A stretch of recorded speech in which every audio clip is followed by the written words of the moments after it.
Hey, this is the Cookout Podcast, episode 433. I'm Brando. I'm here with Ryan. We're going to continue our journey through Thunder Junction by talking about one of the worst decks we've ever seen in a cowboy hat. Now hit our theme song!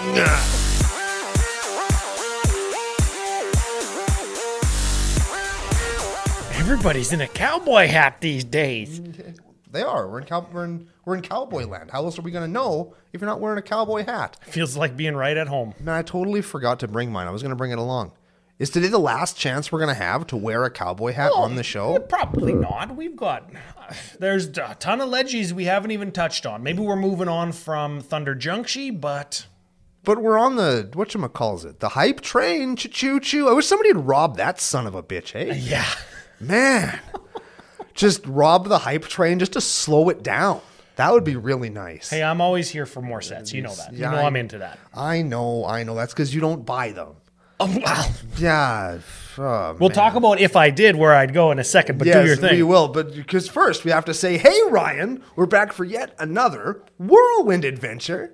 How you doing? Good. What is going down? Whole ton is going down. We got some stuff to talk about. New deck, going to be a lot of fun. Yes, sir. I've really been looking forward to, and you have a degenerate yet somehow still piece of crap way to make it better / worse.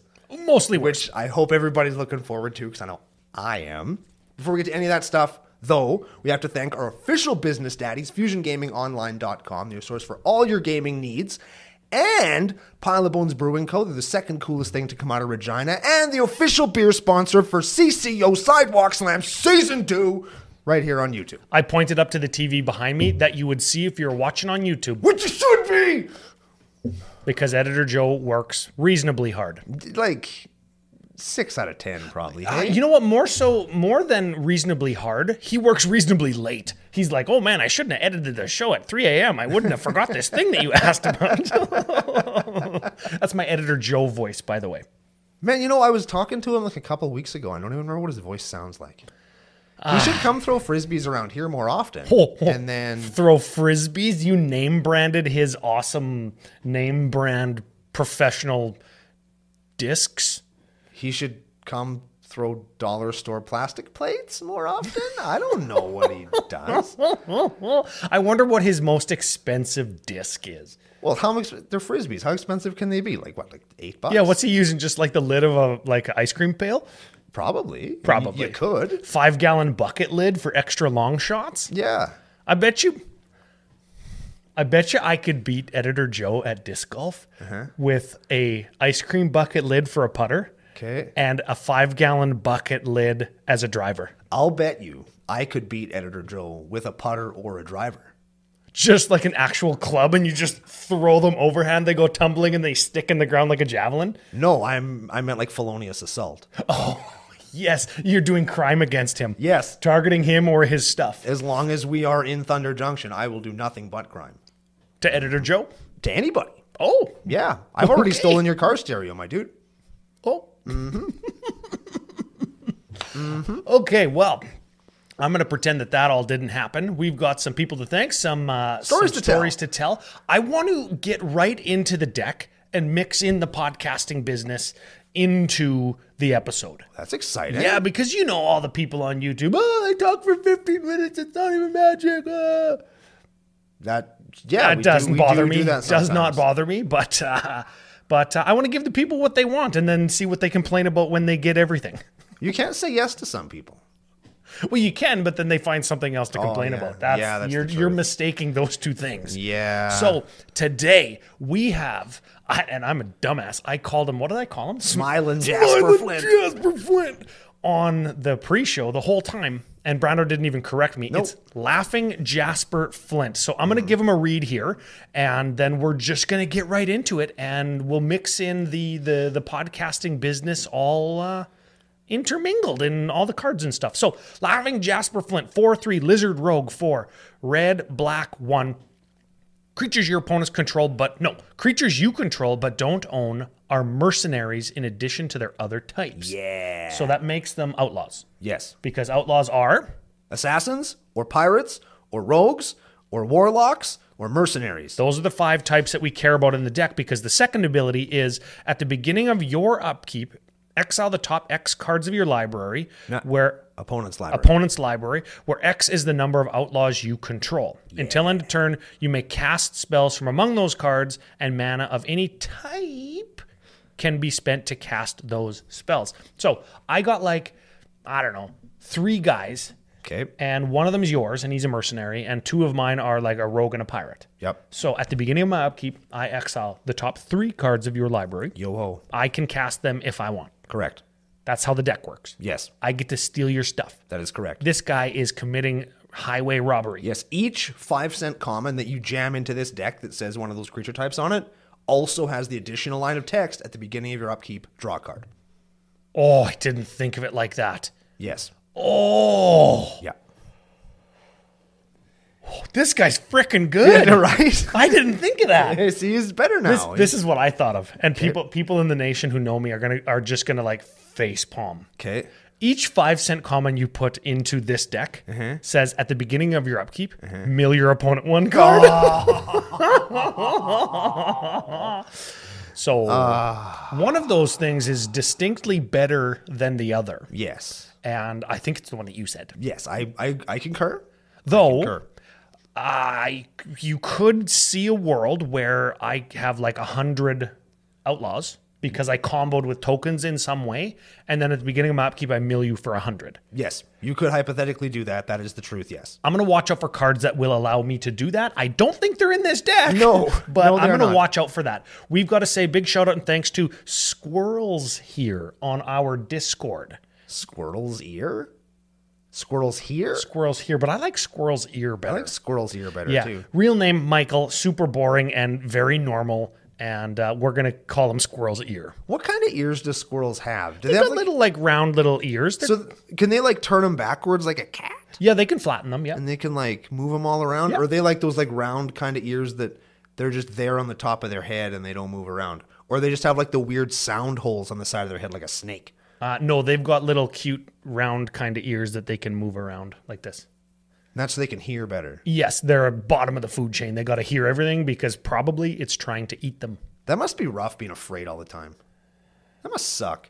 Yeah. That must just be the worst. Some people have that. There's medication for it though. Yes, yeah, we can kind of deal with it like with therapy and good friends and and a positive lifestyle / outlook. You can get over those kinds of things, but squirrels, not so much. Not so much. They don't got support groups for squirrels. Do you think if you had a squirrel that lived in your house or in your garage maybe, and you kind of fed him and were really nice to him and like let him live a good squirrel life with his little squirrel family, do you think you'd be afraid all the time? It would be tamed and somewhat domesticated and not scared of you, but instinctually, like you've had a rabbit live in your house. You walk into the room and the rabbit doesn't know that you were going to walk into the room, and it just loses its mind and runs all over the place and stomps its foot and runs away and hides. Craps all over the floor. Yeah. Well, you could litter train rabbits. I wonder if you can litter train squirrels. I mean, maybe. Maybe. Editor Joe probably knows. Probably does. Probably you can knows. train crows to steal things, man. Like, Hey, I wonder if we're playing crows in this deck. we can. I don't think we are. No, we are playing a bird. We are. There is a I bird. knew we are. There is a Yeah. bird. It's a macaw or a parrot. It's some kind of squawking pirate bird. We'll talk about it when we get there. We got to say thanks to Michael Squirrel's Ear. He is a Patreon supporter over at patreon.com/CCO Podcast. He submitted this to the Preferred Deck List channel. He probably tagged Uncle Brando. Uncle Brando, head of podcast procurement for CCO Enterprises. That's me. Says, hey, we should do this deck. I say, okay. Yeah, you were like, but why? And I said, because it's super budget and pre-con level. It plays lots of new cards, and it's got nowhere to go but up.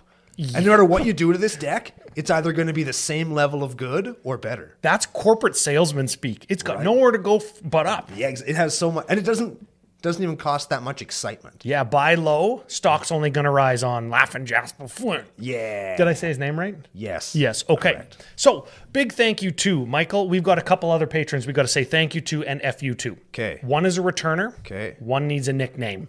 Okay. Who do you want to start with? Returner? TMS. Tyler Matuli Stone. Oh, I love Tyler Matuli Stone. He's back. Man, that guy's such a G. Is he going to be in Vancouver? Because he lives in the state man, just he below. could be in Vancouver. I hope he's in Vancouver. He I hasn't fucking love that said guy. as much to me, but he lives relatively close. Tyler Matuli Stone, listen. That's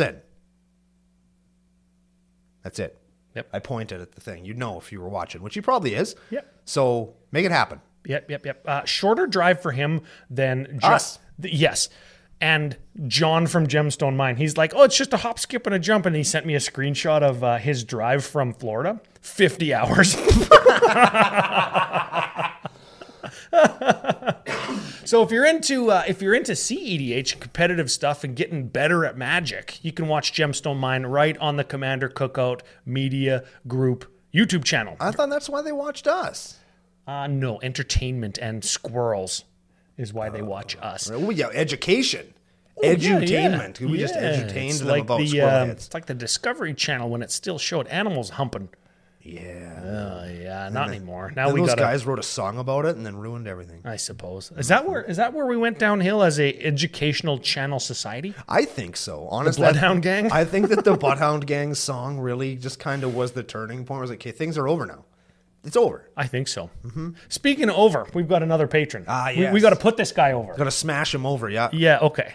Joshua Chivalry. No, Chivalry. No R in there. Chivalry. Jockstrap Chivalry. Jockstrap Quivery.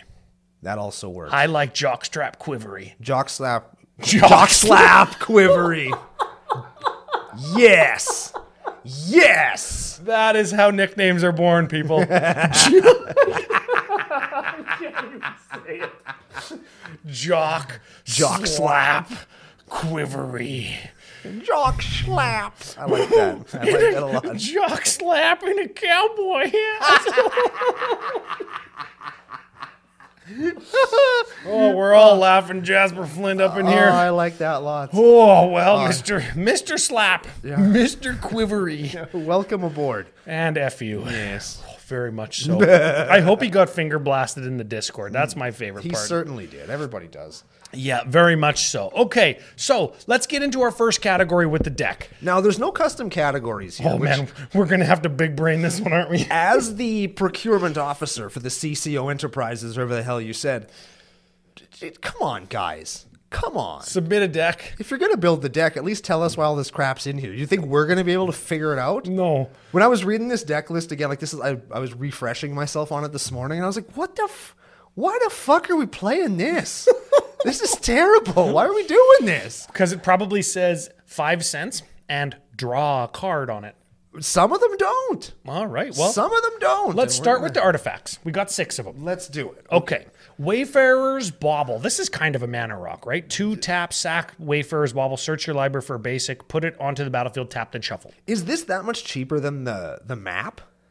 Expedition Map? Yes. Expedition Map is like a $1 or $2 or $3 card or something. Is that still off budget? Is $1, let's say, is that no longer a budget include? I know that when you're trying to cut it down as low as you can. Yeah, that, A. But B, if you need 100 of them, then it's $100. But you don't. You only need one. Just one. Everywhere else is budget and cuts. But I just feel like, again, in a deck like this, and it eventually costs you the same amount of mana to do the map, and you can get something that just fixes you. I feel like that's probably a better include, well, even this if it does fixes cost you. an extra 40 cents. And it puts it into play, whereas Expedition Map puts it into your hand, right? Okay. All right. Yep. So, I don't know.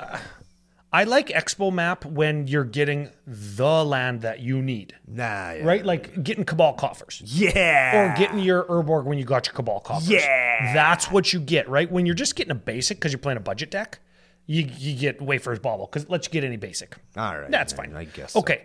We've got a Sol Ring. And an Arcane Signet. Arcane Signet. We've got a Collector's Vault. This is a card we've talked about before. You like this card Yeah. in the Eldraine. This is Wilds of Eldraine, right? Yes, it is. Okay, give it a read. It's an artifact for 2 with 2, tap, draw a card, then discard a card, create a treasure token. So this is kind of a card selection. Yep. A card fixing.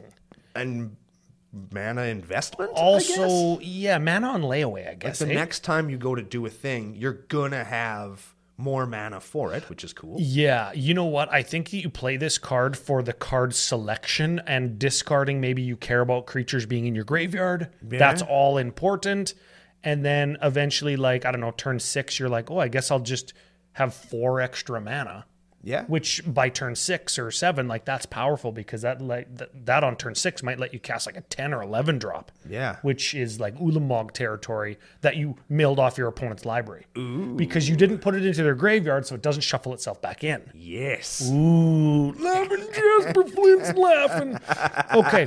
We've got a Swifty Bee, Swiftfoot Boots. Yep, sure. Sure. And we've got a poor man's Skull Clamp. Oh. Transmogrant's Crown. Cost 2, gives equipped creature +2/+0, equips for 2 or a black, and whenever the creature dies, you draw 1 card. Do you like this card? No. You just play Skull Clamp if you're going to play a card like this?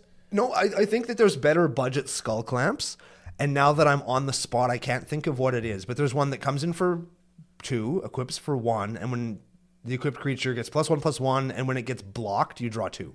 Oh, yeah. I like that That's better. Mask of something or something, isn't it? Yeah, I like that one better. Yeah. And while this is more, you're going to get a card off of it, I like the other one better because you can like get your chip-ins or not. You get your chip-ins, and if they block, you draw a card. Your guy might die, but you want him to die with Transmogrant's Crown and Skull Clamp anyways. Yeah. Versus if they don't block and you have it on like your biggest guy, then they're going to take 8 or 10 or whatever. Exactly. And that's also good. Yeah.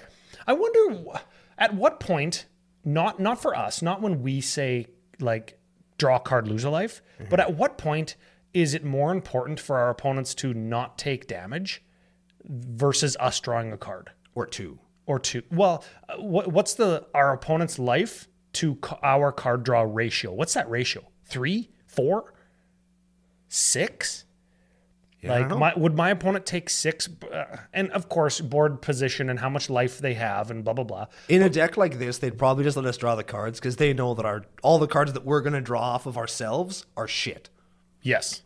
But also lead to more card draw. Because it lets us draw more of their cards instead of ours. That's the thing. Yeah. Okay, so sorceries? I don't know. Where do you want to... Let's just do sorceries. Sorceries. We're right here. We have a Vandal Blast and a Blasphemous Act. Those are easy. Yep. Too greedily, too deep. This is the first. What the goddamn hell are we playing this for card? Do not Google any of those things. Why are we playing this? This card is good. No, not in this deck. It's not. Okay, it's a sorcery for red, black, 5. 7 total. A whopping 18 cents. Yep. Whopping 18 cents. Put target creature card from a graveyard onto the battlefield under your control. That creature deals damage equal to its power to each other creature.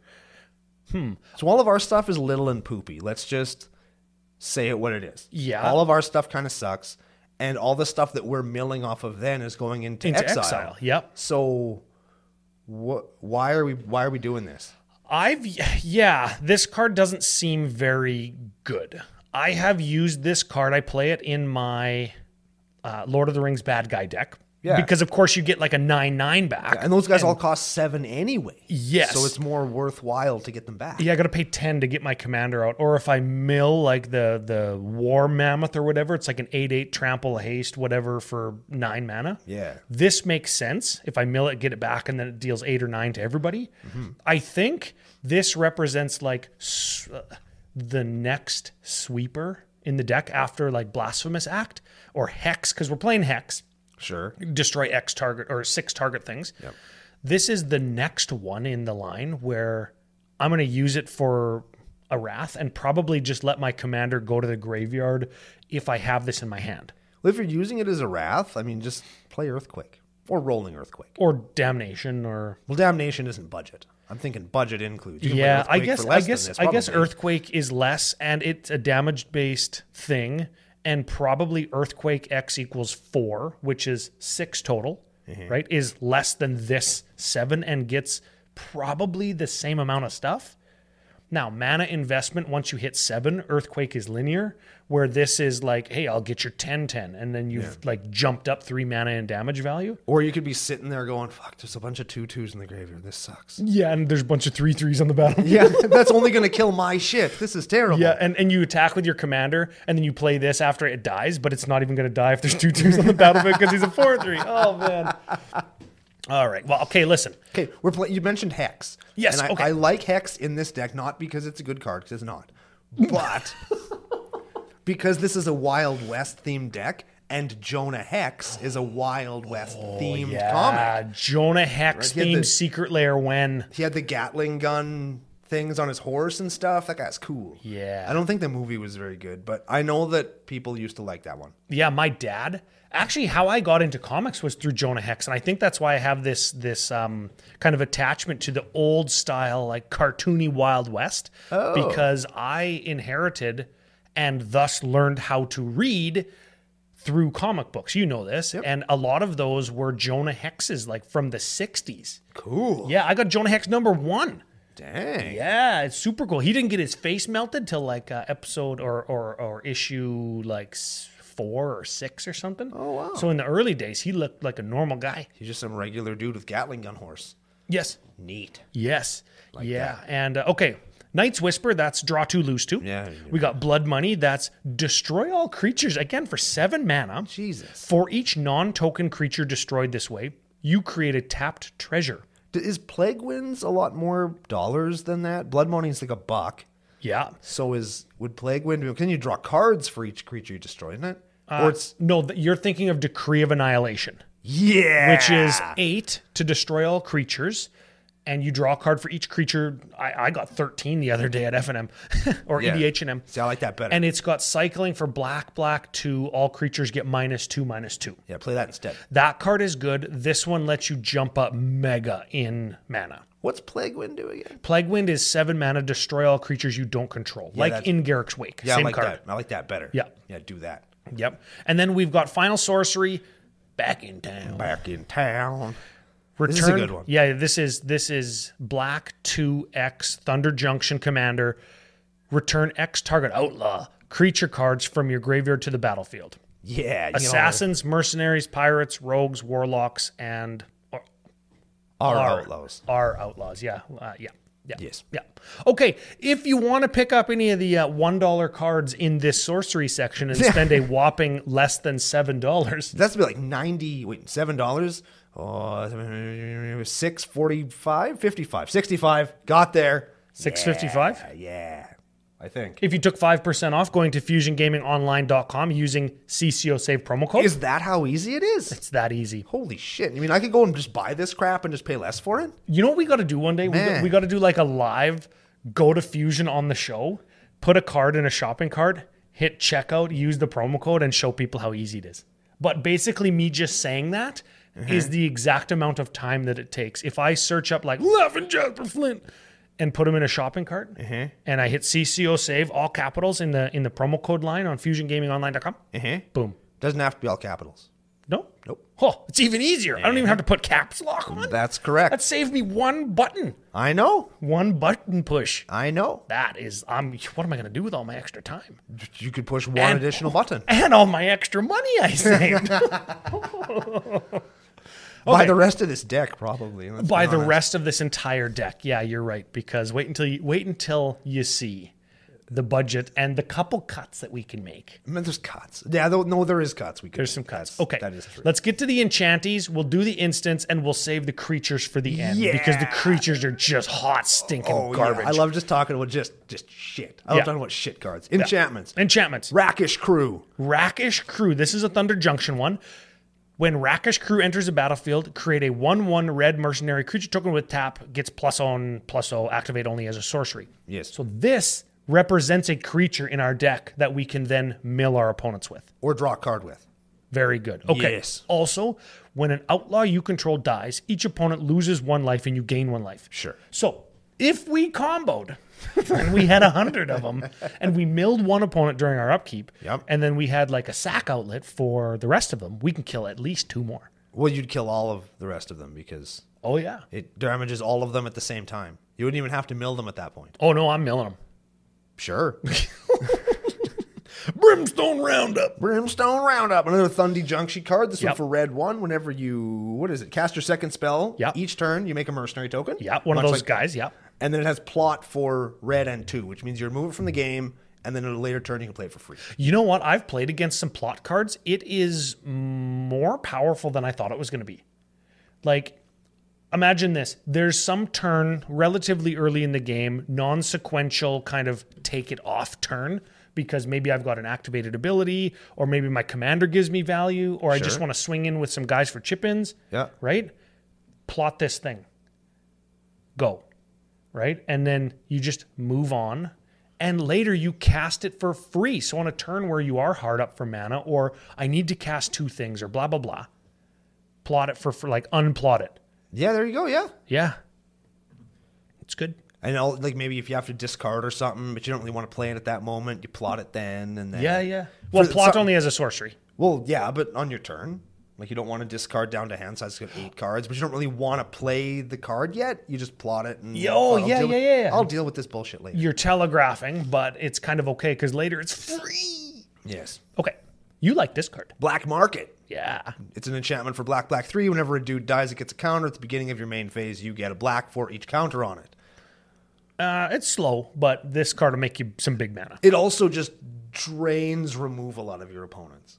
Just eats it all day. Imagine, so that your better stuff doesn't. Imagine like this is your turn. Turn 4 or 5, you go Black Market. Yep. Turn 5 or 6, you go destroy all creatures. Put 10 counters on Black Market. Next turn, get 10 mana. You would put no counters on Black Market because your opponent's already killed it. You would go play Black Market. One guy dies. Your next turn, you had 1 extra black. Then you play something with the 1 extra black. Player 3 kills it on you. Then you wrath the board, and you were going to do that anyway. Yeah, but now they're not going to get your Rakish Crew or That's your right. Brimstone Roundup, or your Bitter Reunion is a 2-drop enchantment. When it enters the battlefield, you discard a card. If you do, draw 2 cards, and you can go 1, sack it. Creatures you control gain haste until end of turn. Not irrelevant. Not irrelevant. Not irrelevant. This is the sorcery speed tormenting voice. Yes. Enchantment speed tormenting voice. Yes. And then finally, knife point. That's another Thundy Junction card. Hey, how come my cowboy voice is like all gritty and stuff, and yours is like all cartoony? Well, because you live in the country and I live in the city. And where I live, that's what cowboy people sound like. Oh, Yeah. yes. I have no frame of reference, you see, because I don't know any cowboy people. So I they have- all kind of talk like this everywhere they go. I have several neighbors that sound like this. Wow. See, in my head, you have several neighbors that sound like this. And that's why I've never met them. Oh man, they would just have you at knife point. Okay.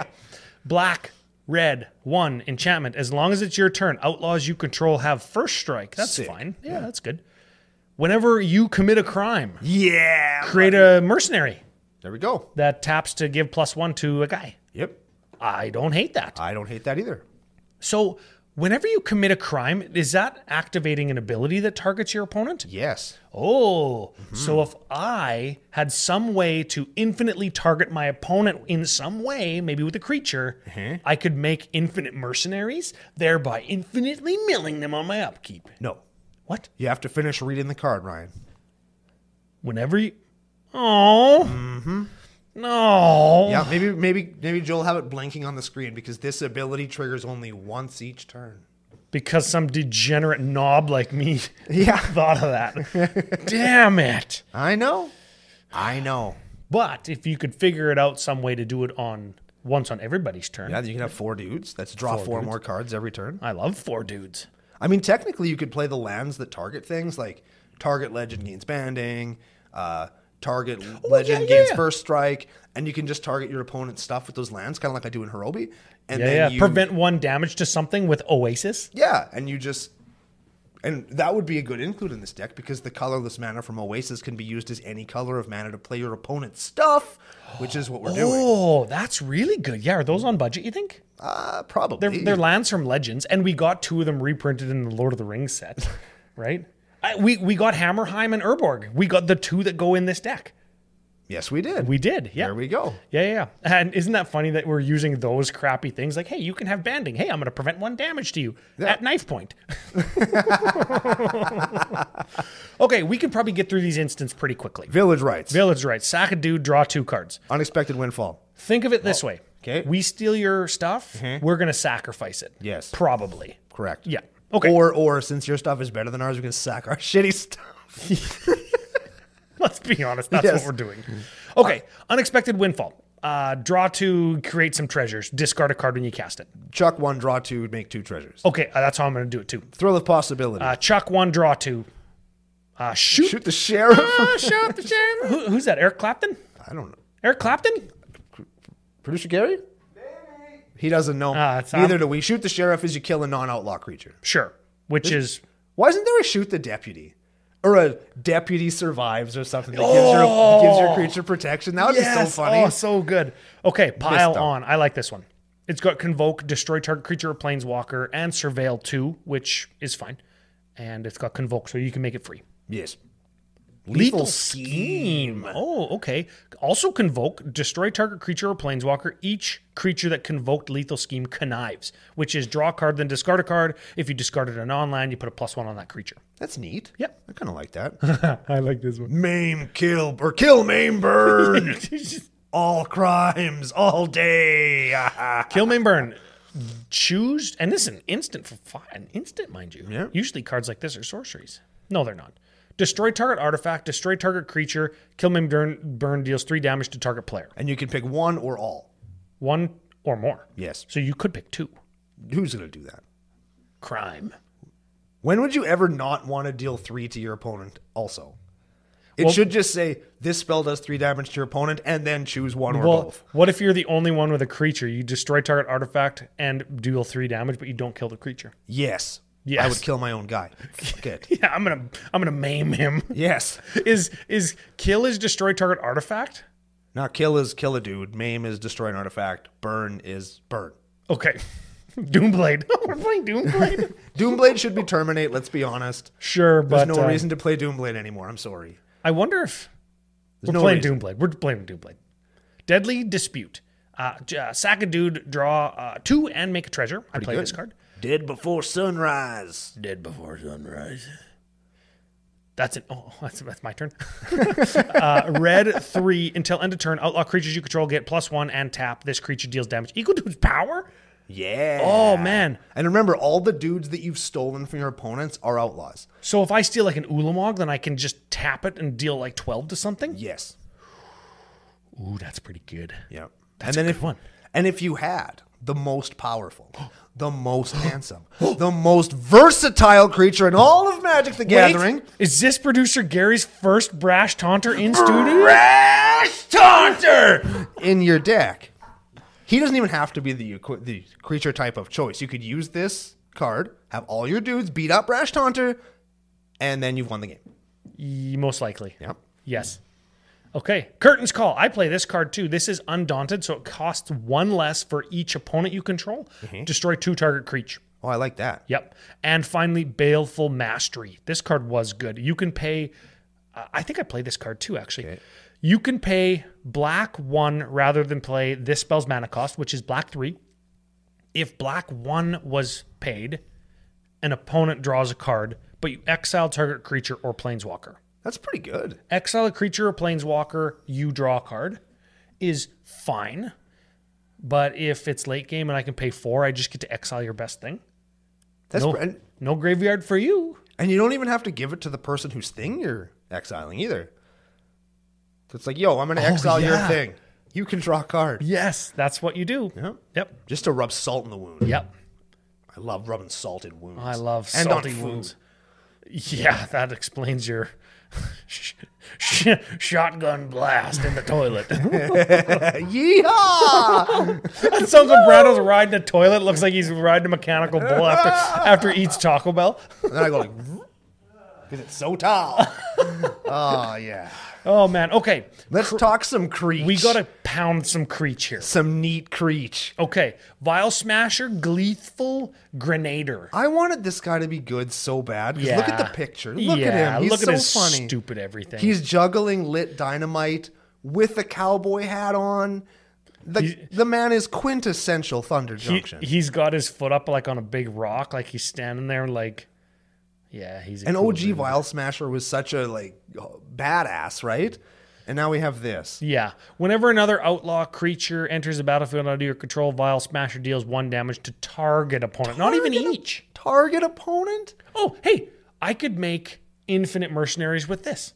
You could. That would work. Yes, Okay. it would. Universal Automaton, that's just a changeling. Treasure Nabber, Rogue. I'm just going to say the creature type and give kind of a synopsis of what it does. Or I could give a synopsis of what it does, because I love this creature. Sure. It's whenever your opponent taps an artifact for mana, it becomes yours until the end of your next turn, which is handy in lots of times that you don't think about. Peep this. If they tap their Sol Ring for mana, they have to give it to you unless they can untap it to retap it. So like lots of those artifact infinite mana combos are slowed by him.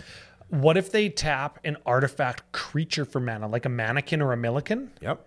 We're going to get it, and it's going to be a creature that we own that we control but don't own. Yep. And then it's going to become a mercenary, and we're going to mill them with it. Yep. Or draw a card with it. Yep. Yeah. Taurian Mauler. Gets bigger every time they play a thing, and it's a shapeshifter. Stronghold Assassin. This got updated. It's an assassin. It's an assassin. Yeah. Taps, destroys a creature. That's cool. You have to sack a dude to do that. You could sack something you've stolen from them or one of our own crappy things. Taps to kill a dude. Yep. Royal Assassin actually taps to kill a dude. Taps to kill a dude. I've been waiting the whole time on the show to play Royal Assassin. That card just doesn't get the respect it deserves. 7 years, hey? Yeah. 7 years. 7 years I've been waiting. And he finally done came out of the dregs of wherever the hell he was. Alpha. To be in a deck. Alpha. 1/1 for 3, not really great anymore. But he taps to kill a tapped thing. Yeah. It's way better than Mazavith. You know what's funny about Royal Assassin is all the old player Magic guys, and like way older than us, like guys that say, I played since Revised. And this isn't a cowboy voice, this is an old guy voice. I played since Revised, and Royal Assassin was the best card in my deck. Nobody could beat it. You'd go turn 1, Dark Ritual, Hypnotic Spectre, turn 2, Mox Jet, Royal Assassin, and you were the best Magic player on the planet. Royal Assassin's my favorite card. Yeah, that actually is a deck. And that is a story that people would tell. I've heard that story 10,000 times if I've heard it once from our friend Corey. Yes. Who probably has a pretty good cowboy voice. I bet he does. Yeah. Yes. Professional face breaker. This guy I'm not sure about. Yeah, not an outlaw. Nope. But good card. Yes. Good card. Okay, so it's a 2/3 menace for 3. Whenever one or more creatures you control deal combat damage to a player, create a treasure. Mm-hmm. This is a fine card. Shaking him down. Shaking him down. Maybe this is just like there for mana production. Maybe. Probably, hey? Probably is. That's why anybody plays it. Powder Ganger. I love this card. If this had flash, this would be a CEDH card in my Animar deck. It's a 2/2, and I said as much on the Fallout review, if you remember. It's a 2/2 human rogue for 3, squad 2. So you can pay 2 any number of times to get any number of copies of it. Yes, and when it ETBs, destroy up to 1 target artifact. It's pretty good. Yeah, this card is good. Yes. Okay.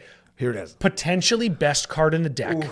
And the card that we were hinting at on yesterday's pre-show. You should go watch a pre-show because it's good. Oh, I love this card. Orcish Spy. Like, we're playing the worst art of it, but that's fine. Orcish Spy is a 1/1 for 1 Orc Rogue with tap.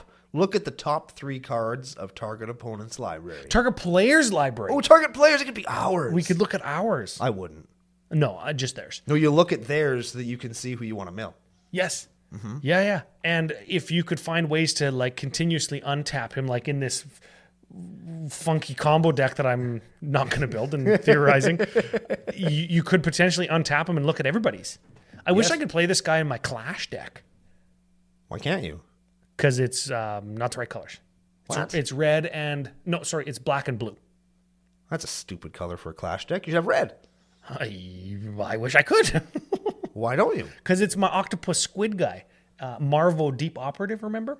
It's black and blue. Oh. Black and blue. I'm thinking I'm going to take that. Get this segue. I'm thinking I'm taking that deck to CommandFest Vancouver. Oh, yeah? Face-to-facegames.com. You find the CommandFest Vancouver, use CCO promo code, you're going to get a discount on your Commander package. And that way you can play more games with us and get a super special gift from us. Yes, very much so. And in addition to the very special gift, we've got all the new merch on order. I know producer Gary's very excited. Mm-hmm. Yeah, we're going to have this shirt. I'm wearing it this time. We talked about it for a few weeks, and you see it good? Yeah, it's the glitchy shirt that kind of is in line with all our glitchy 90s VCR vibes that the show has kind of been moving towards, like the pre-show does. I watched a VHS tape the other day. Oh, yeah? Yeah. Did you get inspired to do any Commander Cookout podcasting? Well, I was doing it while I was looking at cards to prepare for this episode. Oh man, he's living the gimmick. Leading by example. I watched Pool Hall Junkies. You ever seen that? No, have I seen anything? No, I guess not. Has Gary seen Pool Hall Junkies? No. It's a good show. Well, it's a solid show. Now you know. Face-to-face Vancouver going to be a solid show. Yes. After party at the Alibi Room on Sunday is going to be sick because as of yesterday, the Canucks and the Oilers are going to be playing in the playoffs and hopefully in Vancouver, and downtown's going to be crazy. Oh, shit. Yeah, we're all going to be laughing Jasper Flint when the Oilers beat the Canucks in their hometown. Is that going to happen? I don't know. I don't know. Both teams very good. Which one is the better hockey team, Gary? Oilers! There we go. We're and country, Rusty Trom Jones, big time Oiler fan, but lives in BC, so he gets beat up all the time. Oh no, man! But he's so jacked. Well, I wouldn't fight Rusty Trom Jones. That guy's scary, man. He'll give you a Rusty Trom Jones. Ain't nobody want that, right? Like you heard about the Rusty Trombone. You should hear what the Rusty Trom Jones is. We're not even going to talk about it on the show. We get canceled by YouTube. Like they take us off the air. Yeah, very much so. And that's hard to do these days. Yeah. Mm-hmm. That's hard to do. Yeah. So Orca Spy, very good. Orca Spy, and and all the CCO merch, very good. We've got hats coming like this again, but with different bills, brims, beaks.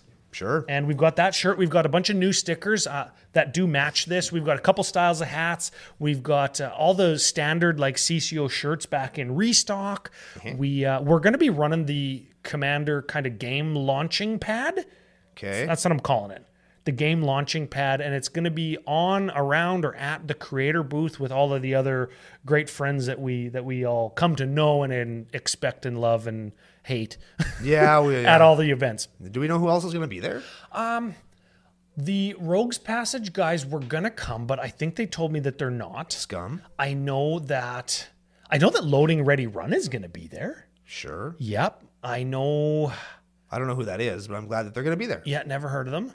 I don't know who else is going to be there. We're going to get a list from Kelly, the face-to-face guy, and we're going to say, hey, Kelly, who are we going to have to shake down on camera? No, let me hit you with this. Sure. Let me hit you with this. Okay. So, face-to-face games. Yep.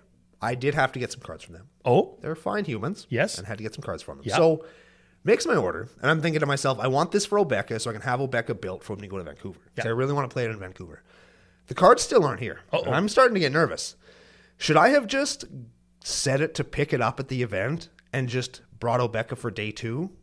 Like, do you think they're going to arrive? You could just pick it up at the event on day 1. No, can't, because they're shipped to my house. They're in the mail somewhere. The beaver has it, and he's swimming upstream. Oh, yeah, well, here's your mistake. Is migratory season is kind of at the end. It's the end of the migratory season, so everybody who is putting stuff like tied to geese legs, you missed that. So now you're paying for beaver delivery. Yeah, it's real slow. Don't Google that. And I know that the geese are all retired now because they all live in the pond by my house. Or the field beside mine. Yeah, and they're just awful. They're just awful. Snow geese, not so bad. There's something to be said about how every year, how consistent we are over the last 7 years. There's 2 things you know about us. 1, we're devilishly handsome. And 2, we fucking hate geese. I hate geese. There's one more thing. What's the other thing? The handsomest. The most versatile. You're talking about Brash Tundra again? Yes, I am. Man, I love that card. Yes, if there's any card that you are irrevocably tied to. Yes, it is. It would be Brash Tundra. I love Brash Tundra. Yeah. He is the best. Let's get back to the deck. Okay. Oblivion Sower. Remember when this card was like $20? I do. Now it's 20 cents. Yes. Okay. I love this card in this deck, for the record. A 5/8 Eldrazi for 6. When you cast this spell, target opponent exiles the top 4 cards of their library. Then you may play any number of land cards that player owns from exile. No, you take all the lands that they have in exile and put them into play. So if you've been, let's say you've been drawing cards off the top of player 2's deck, 5 at a time for 3 or 4 turns, you sower them, get 4 more cards. Then get all the land that they have. Target opponent exiles the top 4 cards of their library. Okay. Then you may put any number of land cards that player owns from exile onto the battlefield under your control. What? Does that work like that? Yes. Here's the pie in the sky. Let's say they play that new, what's the big score card that exiles their 4 best lands. and at the beginning of their upkeep, they get one of them at random into play. Yes. Let's say they've exiled everything to do that, and you Osoar them. Then you get their 4 best lands. Oh no! What about Endless Horizons? Yeah, they've removed every basic from their deck, and then you get them all. Man, I love Osoar. So good. That's such a good card. So good. I love that card. Okay, Morbid Opportunist. Whenever one or more creatures dies, you draw a card. It triggers only once. Crap. Marrow Bone Gnaw. Now we're talking. Okay. Bone Gnaw is ready. 1/1 Merfolk Rogue for black. This is from Eventide. Common. You know that this guy's good. You know he's awesome. Okay, tap. Target player removes a card from their graveyard from the game. Okay, so taps to exile. Yes. This is good with Osoar. But Wait. They get to pick. You take it to pick. Whenever you play a black spell, untap Marrowbone Gnar. Sure. That's fine. So if you're preparing for Osoaring, you can tap, get a card, and maybe they'll land. Get a land. Yeah. I'm gonna reanimate all this shit. Most of the cards in this deck are black. So this guy's gonna untap relatively frequently. Yep. Okay. Marsh Flitter. I love this card. This is this deck. Fairy Rogue 1/1 flyer for 4. Enters the battlefield, create 2 black Goblin Rogue tokens. Yes. Sack a Goblin, which we have a lot of in this deck. Marsh Flutter has base power and toughness 3/3 until end of turn. Cool. So what it says is pay black and 3, draw 3 cards at the beginning of your upkeep, and block flying. And block flying. Yes. Yep, I like that. Okay. Lorraine the Diversion. This has partner, don't care. First strike, 3/3 for 3. You can sacrifice an artifact or creature to goad target creature. And it probably partners with this. With Kember the Plunderer. Yes, she does. Camber the Plunderer. Enters the battlefield. You may put it from your hand? From your life? What do you do? Whenever a creature an opponent controls dies, we get a butt token. Man, we're getting into the part of the deck that's got all the text. Yeah. This sucks. Okay, so you get a blood token, and it's got partner, so if you cast one, you get the other, right? Yes, you can find it into your hand. Yeah, and they're both rogues. Yes. Invasive Pilferer. Impulsive Pilferer. Impulsive Pilferer. Goblin Pirate. This is a 1/1 for 1. When it eats shit, you get a treasure token, and you can bring it back from your graveyard for Encore Red 3. So you get 1 for each opponent, and then you leave those tokens get sacked at the end of combat. Yes. Yeah. So you bring him back, you attack, you make 3 treasures out of it. He's good. I like him. Yeah. Okay. Hellspur Posse Boss. Hellspur Bossy. Okay. This is a 2/4 Lizard Rogue for 4. Other outlaws you control have haste. Cool. Ooh, that's good. That's good. When he enters the battlefield, you get a mercenary. The tap give +1 guy. Yep. Make 2. You make 2? 2 of them. Okay, cool. Even better. Grave Shifter. This is a graveyard getter backer to your hand. Yep. And it's also a shapeshifter, so it has every creature type. Yes. Yeah. It's a Gravedigger that's an outlaw. Gaunty Yeah, is a buddy. rogue. Yes, Gaunty's he a is. rogue. Okay, a 2/3 Death Touch for 4. Aetherborn Rogue. So he's already an outlaw. Yes. Enters the battlefield. Look at the top 4 cards of an opponent's library. Exile one of them. They don't get to see it. It's face down. And you can cast it. You put the rest back in a random order. Yeah, it leans into you're playing their shit mechanic. Yes. Which will make you more mercenary. So it's on theme with the deck even, which is cool. And the creature type matters. Yeah. It's almost like they planned it that way. They didn't. Gisa the Hellraiser, one of the most yeah. expensive cards in the deck, and you like this one. I do, because it has a picture of my stupid face on it, which is awesome. So it's got Ward, pay 2 life for a 4/4, black 3. Skeletons and zombies you control get +1/+1 and have menace. That's already good. There's a couple of those that we're playing. And once per turn, whenever you commit a crime, you create 2 tapped, 2/2, blue and black, zombie rogues. Ooh, they're rogues. They're rogues. They're rogues. Oh, Man. she's so good. And, You're gonna and say- she's a warlock, so she's an outlaw. So you're going to say we should cut her for the budget? No. Could be best card in the deck. Absolutely. Yeah. That is absolutely the best card in the deck. And that's why, even though it's a budget deck, it's over $10 and we're still playing it. That's correct. Okay. Here's our bird, Francisco Foul Marauder. He's an 0/1 pirate. And it's foul with a W. Yes, Because he's a bird. 'cause he's a bird, Do you get yes. the joke? Yeah. Yeah. They get it. Yeah. He's a 0/1 flyer for 2, can't block. When one or more pirates you control deal damage to a player, Francisco explores, which is reveal the top card of your library. If it's a land, you get it into your hand. If it's not a land, you put it into your graveyard and you put a +1 on him. Or you don't. Or you don't. You put it into your bin or you don't. Yes. Yeah, Sure. whatever. Forsaken Miner. This card is effing cool. Yeah, this got cool art. This is a skeleton in a cowboy hat. He's a 2/2 for 1, can't block. Whenever you commit a crime, you can pay black. If you do, you get him back onto the battlefield. That's so cool. I like that a lot. I love that shit. Yeah. Could you... Oh, man, there's combo potential with this guy. For sure there is. Combo potential Absolutely with this guy and Phyrexian Altar. Hey, did we just break Phyrexian Altar? Oh, man, we're good at this. Yeah. Oh, first guys to do it. First guys to do it. Fathom Fleet Captain, Pirate, 2/1, Menace. Whenever he attacks, if you control another pirate, which we probably will, you can pay 2. If you do, create a 2/2 black pirate with Menace. Non-token pirate, which we probably will. Sure. Like, well, not this one. This is a Fairy Warlock, Fairy Dream Thief, a 1/1 flyer for black. Ooh. This guy, he's good. Sure. Enters the battlefield, surveil 1. Sure. Black 2, exile, draw a card, lose a life. Actually, I don't hate that. That's not a bad card. Actually. I don't hate that. That's actually kind of Yeah. good. Okay. Oh, this card's good. Here's our other pirate. Yes. Ogre, Pirate, Wizard, 5 mana, 4/4, Dire Fleet, Ravenger. Meneth? Death Touch? Whenever Dire Fleet Ravager enters the battlefield, each player loses a third of their life rounded up. Whew. That card was insanely difficult to read. Lots of tongue ties and twisters in there. Yes. Dire Fleet Daredevil. This is one's a good way easy to read, but it's got a novel of text. Do you just know what this card does? Ish. Okay. It's a 2/1 first striker for red 1. Sure. When it comes into play, target you take instant or sorcery from a graveyard, and you can play it somehow. Sure. But I forget how. You get it from your opponent's graveyard, and then it leaves play after you play it. You Snapcaster their graveyard. There we go. There you go. There it Snapcaster their graveyard. Yes, Okay. we That got makes there. sense to me. Yes. Deadeye Tracker. This is a good one. This is a pirate. Yeah.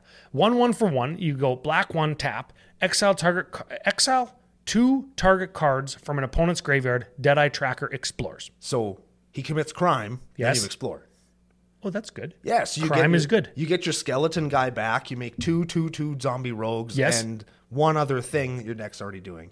Man, crime is awesome. Crime certainly does pay in Magic, doesn't it? I guess it does. That's yeah. awesome. Okay, Dark Apostle. I think I've played this guy before. He's a 3/3 for 4. You go 3 tap. The next non-creature spell you cast this turn has Cascade. Yeah. So this guy is kind of a card advantage engine, I guess. When you cast not creature, it cascades into maybe a creature. into a creature. So it gives everything Cascade. Everything's a 2-for-1 now. But Cascade is costed in a way where it's a little bit more because it's a 2-for-1. If I cast something because it's really good on my curve and it just gains Cascade, I feel like this might cost too much. I would put one of the... it does. There's a bunch of non-budget options that we're going to talk about in a second, but there's also some other stuff like we talked about earlier. There's like Una's Blackguard would be amazing in this deck, and it's like 35 cents. It's a rogue that makes all your rogues better. Well, let's talk about that in a second because we got 4 more cards. Okay. Dark Apostle is expensive. You play it late game to turn your like 3-drop that you draw on turn 10 into two or 3 drops. Yeah, it's better. Okay, Changeling Outcast. That's a changeling. It's got all creature types. Captivating Crew is a pirate that lets you gain control of target creature and opponent controls until end of turn. At sorcery speed. Yeah. Still a good card because it's repeatable gain control. Yep. And Get your best guy. Get your best guy doesn't work with Jasper Flint because he's an upkeep trigger. Correct. And this is a sorcery thing. Okay. Butch Deloria? Tunnel Snake. Snake. Don't Google that. No. He's a 2/2 menace for 2.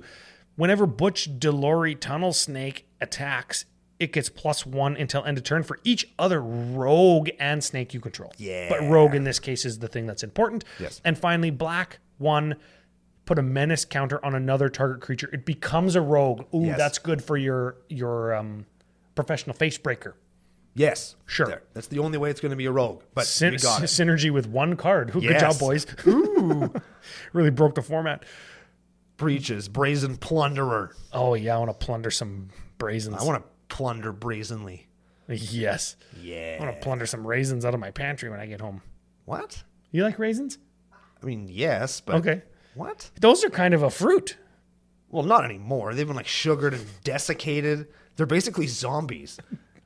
I think A raisin is a grape zombie. the word should be, I think, demascated. What did I say? Desecrated? No, desiccated, not desecrated. But I said whatever. One of us said the wrong word. It was probably you. Breaches. 3/3. Menace. Whenever one or more pirates you control deal damage to an opponent, exile the top card of each of those opponents' libraries. You may play those cards this turn, and mana could be spent as if it were any color. You Laughing Jasper them. You laugh all over their Jasper. Yeah. Yes. And okay. Yeah, we're going to end with a banger. Ooh, a banger. A banger. 1/1 for red, Goblin Rogue from Lorwyn. You know that this is going to be good. Yes. And it's got Ron Spencer art. That's probably why he plays it. Probably. This is how we picked the deck. It's my favorite artist. Red, sacrifice Bogart Forager. Target player shuffles their library. Oh, so bad. I guess when you combo it with Orcish Spy, man. Yeah. That is powerful that's magic. Too good. It's like, oh man, your top cards are too good. Shuffle them away. Top cards are too good. You're too good for me to play them in this deck. Yeah, rather than me steal them, I'm going to shuffle them away. Oh man, so what the good. goddamn hell. Okay. That's the deck. That's the deck. I don't know if anybody would have guessed that that's the deck that we're doing today, but somebody guessed last week on the Cumball Profiteering Mayor. We got to give away a booster pack, a sticker pack, or a CCO token pack. So you mean to tell me that we have picked a winner who guessed it correctly in the YouTube comments of our pre-show from last week? Correct. And that winner is going to send an email to commandercookout@gmail.com featuring their real name, full address, including postal and zip code, and whether or not they want a pack of magic cards, pack of stickers, or pack of tokens, And then they'll get them in the mail? Or if they're coming to Vancouver and I can deliver them in person and save the postage. Dang. Yep. Man, what a world we live in. That's what so a cool. world. Yeah. The future is now. Yeah. Double T 2546. Like, is it TT 25436 or is it like double the word? And then The word letter double T? and then TEE. Like when you say tee and write it out. Oh, or like a golf thing. That right? That's like a golf Double tee? T. Yeah. I got to use 2 T's because my balls are so big. Is there a reason to ever use 2 T's in golf? Like, do you put a T on top of one? I just do you told put you. one in between each of your knuckles And pretend you're Wolverine? Yeah. Yes. Yes, I've definitely Fights done on the that. golf course end in bloody messes. Yes. Yes. Like you can think of like the 1920s gangster movie, but on a golf course. Instead of brass knucks, T's in the knucks. Neat. You could say T's knucks. yeah. You could say that. Got him. Oh, we win. Got him. Okay. We win. We're moving to the strengths. Strengths. Okay. You know I got to mention it's the new hotness. We're playing Thunder Yep. Junction stuff. Everybody likes the new stuff. I like this deck. Yes. Makes Okay. bad cards into not as bad cards. Rakdos Mill, baby. I'm building it. Okay. And the reason I'm building it, this deck's $46 fucking dollars. Yes. This deck is so cheap. Even with the $10 or $12 Gisa Hellraiser. Yeah. Can you imagine if we cut that? No. Okay. No, the deck would be so much worse without her. Okay. Rakdos Mill, I got that down. Can get mega good stuff from your opponent's library. Asterix. Okay. Love all the Western themed cards. Like I talked about on the pre-show, the snapshot of what I wanted, the tropey, memey Western stuff, we got it in this deck. Like bird's eye view flying over, we can see all those fun, quirky cowboy names. Yep. Love it. Strengths. Let's go back to that Asterix. Yeah. Instead of getting your opponent's most powerful stuff, it could get literally nothing. Their worst stuff. Yes. All lands. Yeah. And Just then only nothing. one card in your deck is good, and it's Oblivion Soar, which is already a good card. Which we can't even tutor for. Yeah. Yeah. Yeah, that's fine. Though not we in- could if we wanted to break the budget. Yes, if we wanted to undo the budget, and I think that's another strength of the deck, is if you want to take down the budget section and just like pump money into this deck, Yes. you could do the exact same thing that this deck is doing, but better. Yes, I hate money. Yes. That's why I want to save it. And it costs more money. Yeah. But you could do the same thing, which again is another, because you could pay no money and the deck does the exact same thing. Yeah. The exact same thing. I love that. I love that. Like you could make this an $1,000 deck, and sure it would be better, but the strategy would be the same. Yeah. Right? It's doing the same thing. Yeah. You're not beating down with your creatures in this deck. You're just Beating not. down with your opponents. Yes. Yeah. Which brings it to a weakness is the deck. Like on the surface, when you forget that you're drawing a million cards off of your opponents that might give you access to good stuff, the cards in this deck suck. Yeah. Not very powerful cards in the deck, and if you combine not very powerful cards with your opponent's not very powerful deck, that could make, I don't have this written down, but that could make for a long slog. Not everybody likes that. At least our deck, this one that we're playing, does have a good amount of removal in it to kind of clear the way. You know when you're playing casual decks and nobody casts a Wrath the whole game? And it's like, hey man, this game's like 2 hours long or more, right? And that could be a weakness to some people. I got one more weakness. I'm not dogging on the deck, but some people do not like to play against decks like this. They have a little bit of a stigma because, oh, you're playing my cards. And I know how you feel about that. Like grow up, this is a strategy that people play in Magic. And it's fun. But some people don't like this one. So just be aware. I guess we haven't talked about it in a long time, but the whole Rule 0 thing. Hey, I'm playing a steel deck. Is that okay? No, man, play something else. Okay, sure. I've got, I've got turn 2 combo Animar. I've got turn 1 beat you to death with Muxo Man.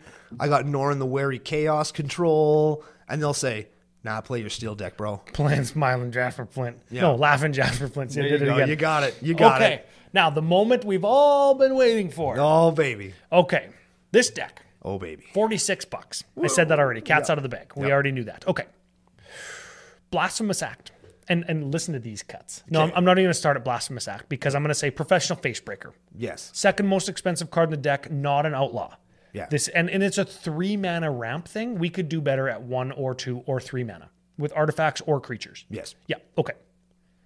$8. Ooh. We could cut that. Cut him. $8. Cut him.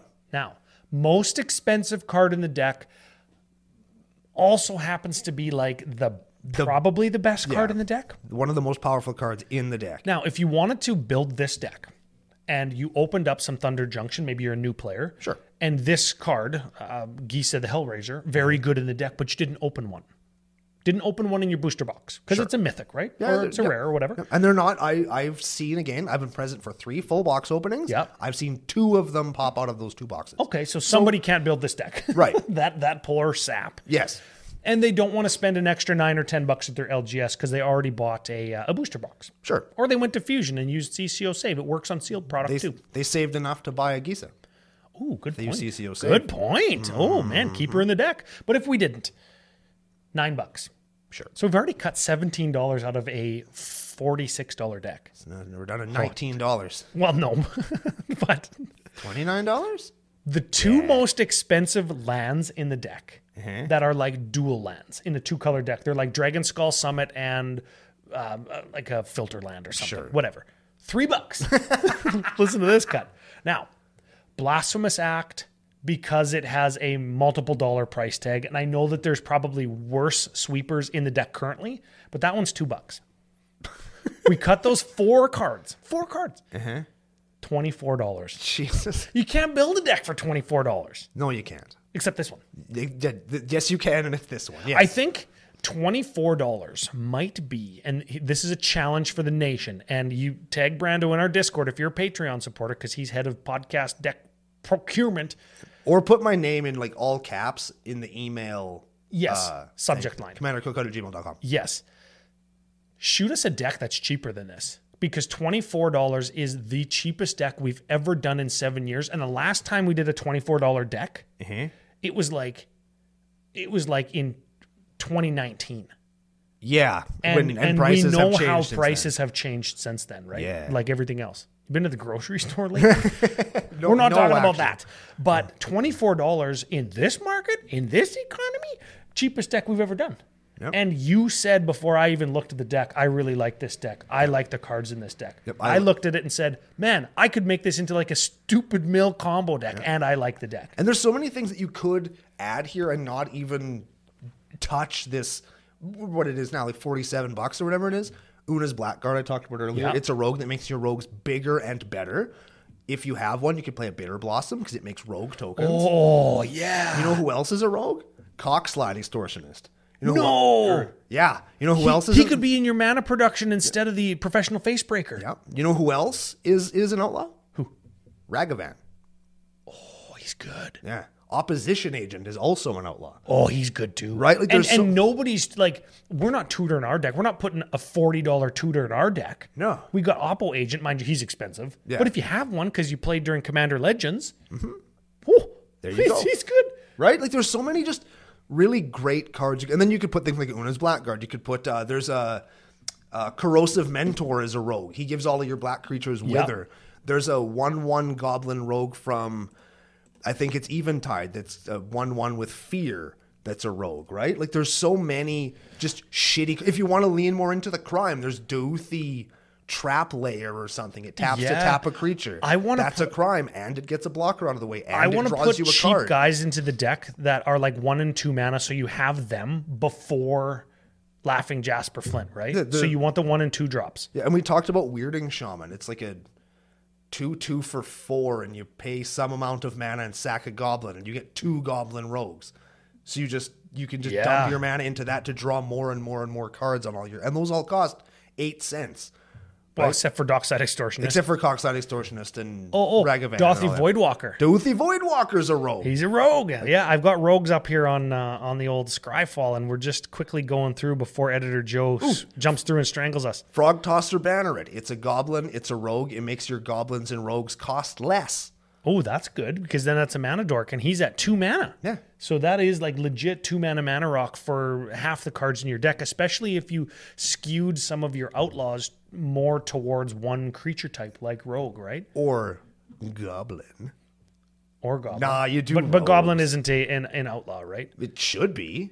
I suppose. Well, some goblins could be good, couldn't they? Some goblins. Are you kidding me? All Just goblins. Brash Taunter. But there's another include. You could cut those 7 mana wraths, and sure, it's an 8 mana wrath, but you could put in the Brash Taunter. Yeah, you could put in the Decree of Annihilation. No, Decree of Pain we talked about. I said Annihilation earlier. I meant Decree of Pain. Yes. Because that's like a mega huge card draw spell. I drew 13 off that the other day. Guess who won that game? Was it you? I did. Wow. Yeah. That must have been on Thursday when I wasn't there. Last Thursday. Yeah, like yesterday. No. 2 days ago? Also no. Oh, like wow. 9 days ago. You were there. I physically was there. Yes, you were. Yep. Dang. Yep. Grenzo, he's a rogue. Both Grenzos. And cares about like card order. Yep. Right? Stuff on the bottom. There's the one that plays your opponent's stuff. Grenzo Havoc Razor, I think, lets you play your opponent's things. Is he a rogue? Yes, he is. Right there. Right there, yeah. Right. And this is just rogues. Because you got to remember, we've done at least 2 Admiral Beckett brass decks on the show. And those are all pirates. And they're printing pirates all the time. Yeah. Right? And mercenaries have actually been a creature type since what? Masks, I think? Yeah. There's way more mercenaries than you think there are. And granted, they're not great, but you're going to get some utility creatures, 2/2 for 3. And basically, since every card in your deck says draw a card on it, right? At the beginning of your upkeep, draw a card. You can get away with playing some of those shittier creatures. Do you remember mercenaries in black from Masks were to counter Rebels? The rebels, yeah. So mercenaries, like rebels, have this type of ability. I'm going to read Cataran Kidnapper. Sure. They're not going to name cards like that anymore. A 4/2 mercenary for black 2. You go 3, tap, search your library for a mercenary with converted mana cost 3 or less, and put that card onto the battlefield. Boom. Right there, right? And they all have that tutor for 1 less than what they cost, right? So you can find one at the 3 mana slot, 4 mana slot, 5 mana slot, and then tutor for the 4 mana, 3 mana, 2 mana slot. Mercenaries. And there's so many mercenaries. Like in just our colors, there's 51 to choose from. That's pretty good. Yep. I like how when you pick the kidnappers, it's like that's pretty cool until you look at the rest of that cycle, and there's one that finds a merfolk, and one that finds an elf, and one that finds a goblin. Oh, and then the black one finds a fucking mercenary. Oh shit. Well, you could play Mogcatcher in here, and Mogcatcher is search your library for a goblin and put it into play. Brash Taunter or Dockside. If you could go like with your Mogcatcher, tap for 3, search for a Cockslot Extortionist, and then just make like 10 mana. Yeah, it's pretty good. It's not too bad. Pretty good. This is how Uncle Brando and Ryan built decks. Yeah, Dockslide Extortionist. Yeah, and what did I mention? Phyrexian Altar. Man, I think we broke the format. I think Uncle we did Brando. it. We found some cards that are good. Maybe you can learn a thing or two from coming to Commander Cookout. See, people do learn from our show. Probably. Okay, listen. Okay. We're at the end of the show. Editor Joe's going to jump through the mics and strangle us. We've got the CCO Save promo code up on the TV behind us. Use the code when you go to fusiongamingonline.com or CCO Perks if you're spending over $100. And you get some money back. Yeah, for sure. Always good to get money back. You can use it on beer. You could use it at further shopping sprees at Fusion. CCO code for CommandFest Vancouver coming up May 17 to 19. That's in like 2 weeks. You're going to get a discount. You're going to get some gifts, new merch there from CCO. After party at Alibi Room, courtesy of Rusty Trom Jones. I hope I don't get one of those. Apparently, they're bad. They're very bad. Yeah. Hopefully, I can go to an Oilers and Canucks game if they're playing. But I kind of don't want to spend playoff money. Yeah, playoff ticket money. Even I know that's a lot of money. Final thoughts of the day. Any final business? Thank you to the patrons, of course. Big FU. Jump in there, get finger blasted, and your nickname. Thanks and FU to everybody for listening and watching and supporting the show. Commander Cookout. CCO Podcast on Patreon is how you get on that. There you if go. You want to support the show. It helps us grow, helps us have cool digs like this, and do all the cool stuff that we try and do to entertain and inform you guys each and every week. Big thanks to do the Pile Vanna of White Bones Brewing Co. for the cool beer that they've been sending along. They're going to have to give us some more so that this cowboy one is replaced for when we do the not cowboy sets. Oh, we're going to do the what is it, Redwall? We're going to do Redwall. We need some mouse beer. Ooh, that sounds bad. Yeah, we know Modern Horizons 3 is in the, I think is the next one. Give us your most expensive beer to showcase. That's on point with Modern Horizons, isn't it? Precisely. Okay. Monty ho ho ho. The money, the excitementing. Yes. Put that excitement in their hand, everybody. Yeah. Cha-ching, cha-ching, one in the cha-ching. hand, 2 in the bush. And 3 more in their other hand, and 3 more 58 in their pocket. 5 in their butt, and it's just one of those days. There's no kink shaming in the nation. Speaking of the nation, thank you so much for being a part of it, and we're going to be back next week with another very, very exciting episode of Commander Cookout Podcast. Hit our theme song!